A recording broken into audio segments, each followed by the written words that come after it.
Munmun one में सभी जानवर एक बड़े परिवार की तरह रहते थे। इसका कारण था वहाँ का राजा शेर सिंह, जो सभी को अपने परिवार की ही तरह समझता था। इसी जंगल में बाकी चूहों की तरह एक चूहा गोलू भी रहता था। गोलू का कुछ अलग ही अंदाज था, कुछ अलग ही हिसाब किताब था। चलता था तो किसी हीरो की तरह अकड़कर, दूसरों से बात करता था तो गर्दन ऊंची करके, ताकि वो ये साबित कर सके कि औरों से ऊपर के लेवल का है वो, और चाहता था कि सब उसे होशियार समझें। क्यों भाई गोलू, ऐसी तेजी से पैर पटक पटक कर कहाँ जा रहे हो? तुझे कितनी बार कहा कि मेरा नाम गोलू नहीं होशियार चंद है।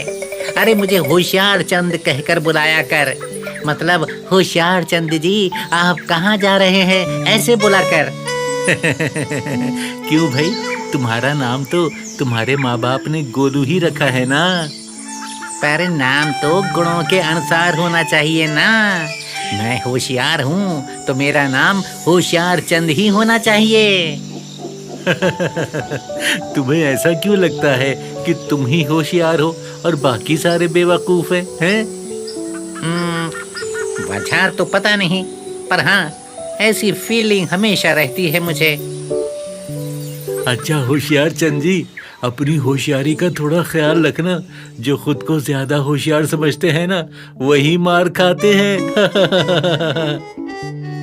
कहकर खिलखिलाता चीनू खरगोश निकल गया। गोलू सोचने लगा, अगर मुझे सबसे अपनी होशियारी का लोहा मनवाना है तो अपनी होशियारी के कारनामे दिखाने होंगे। चलता हूँ, देखता हूँ पूरे जंगल में कहीं मुझे होशियारी दिखाने का मौका मिल जाए। ये कहकर गोलू अपनी अकड़ भरी चाल में इधर-उधर देखते हुए बढ़ने लगा कि शायद कहीं मौका मिल जाए। कहावत है ना कि शक्करखोर को शक्कर मिल ही जाती है। सो गोलू को भी मौका मिल ही गया।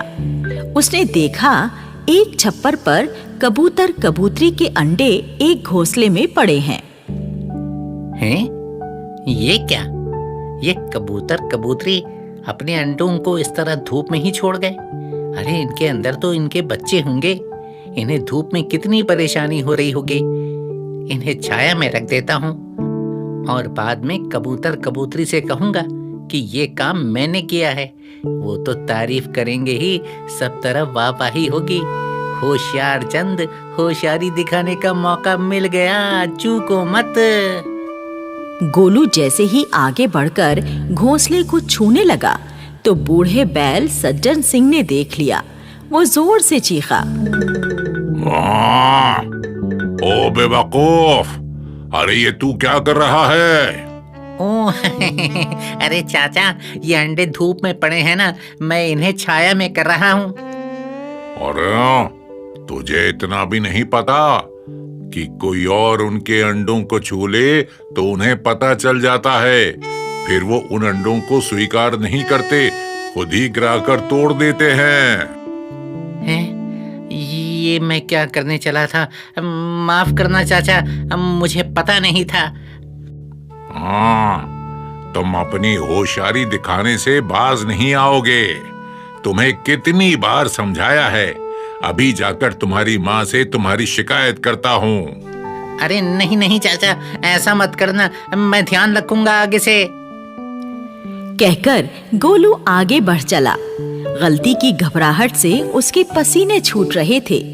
एक जगह बैठकर वो सोचने लगा, अरे अच्छा हुआ चाचा ने बचा लिया।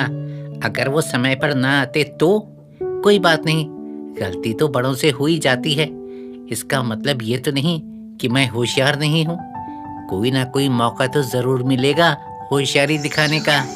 चलो चलता हूँ। ये सोचकर गोलू फिर से होशियारी दिखाने का मौका तलाशने लगा। उसने देखा कि दो चिड़ियां एक पेड़ की टहनी पर तिनके लगा रही हैं। अरे मिल गया मौका, मिल गया। ये बेचारी चिड़िया पेड़ की टहनी से तिनके हटा रही है ताकि पेड़ की खूबसूरती खराब ना हो और इन्हें टहनी पर बैठने में दिक्कत ना हो। चलकर एक झटके में सारे तिनके गिरा देता हूँ। ये सोचकर गोलू तेजी से पेड़ की टहनी पर पहुंचा और किसी हीरो की तरह सारे तिनके नीचे गिरा दिए और हीरो की तरह खड़ा हो गया। टन टना टन टना टन टना। क्या टनटना? बेवकूफ, ये क्या किया तूने? तुम्हारी मदद, और क्या?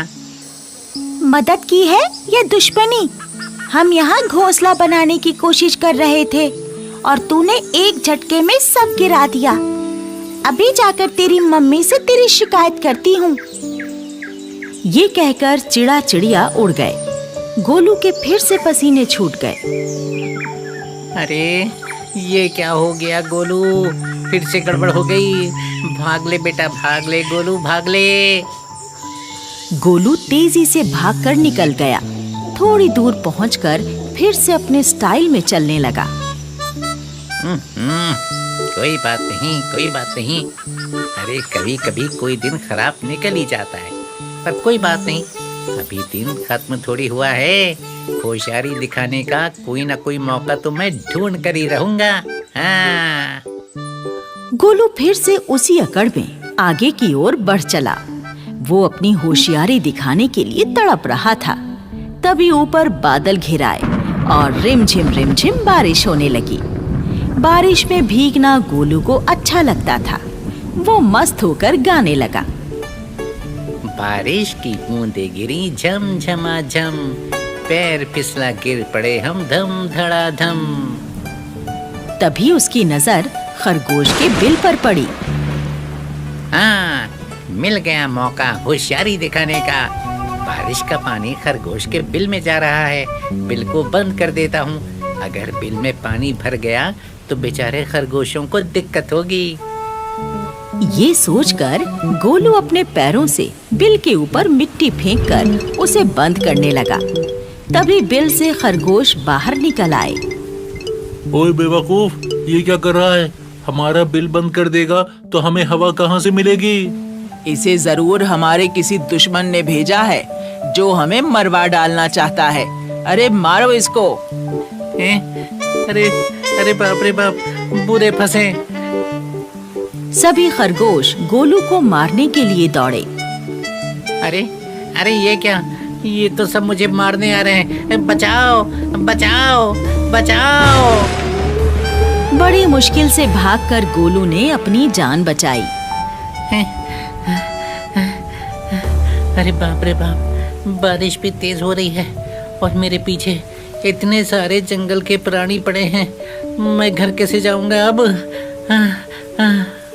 तभी वहाँ सुधी बत्तख तैरती हुई आई। अरे गोलू, कहाँ दुब के बैठे हो? घर नहीं जाना क्या? कैसे जाऊं? चारों तरफ तो पानी भर गया है। मेरी पीठ पर बैठ जाओ, मैं तुम्हें तैरकर घर तक छोड़ दूंगी। बत्तख की ये बात सुनकर गोलू ने छलांग मारी और बत्तख की पीठ पर बैठ गया। बत्तख तैरती हुई गोलू के घर की ओर बढ़ चली। गोलू के घर के पास पहुंचकर बत्तख बोली, लो गोलू, तुम्हारा घर आ गया। संभल कर जाना, जंगल के बहुत सारे प्राणियों ने तुम्हारी शिकायत लगाई हुई है। तुम्हारी मम्मी गुस्से में है। मेरी मम्मी गुस्से में है? तुमने मुझे पहले क्यों नहीं बताया? मैं घर आता ही नहीं। मैं कोई बेवकूफ थोड़ी ही हूँ, तुम्हारी तरह। कहकर बत्तख तो निकल गई, पर गोलू के प्राण खुश्क हो गए। डरते डरते वो घर में दाखिल हुआ। उसकी मम्मी पहले से ही छड़ी लेकर तैयार खड़ी थी। गोलू को डांट भी पड़ी और मार भी। अगली सुबह जंगल के राजा शेर सिंह के दरबार में गोलू को पेश किया गया। सभी की शिकायतें सुनने के बाद शेर सिंह बोले, भाई, सारी बातें सुनने के बाद ये तो पता चलता है कि गोलू की नीयत में कोई खोट नहीं है। हाँ, इसके दिमाग में खलल जरूर है, जैसे बहुत लोगों को होता है। खुद को होशियार चंद साबित करने का। अब गोलू की सजा यही है कि इसका नाम बेवकूफ चंद रख दिया जाए और 1 हफ्ते के लिए ये अपने घर में ही बंद रहे और इसके मम्मी पापा इसे समझदारी की बातें सिखाएं। सभी जानवरों ने तालियां बजाईं। अब गोलू अपने घर के कमरे में कैद था। भला नाम बदलकर बेवकूफ चंद रखने की क्या जरूरत थी। मम्मी पापा ने मेरा नाम गोलू रखा है, कितना अच्छा है। मम्मी पापा ने जो नाम रखा है उसे अपनाना चाहिए और उनकी बातें भी माननी चाहिए। हाँ।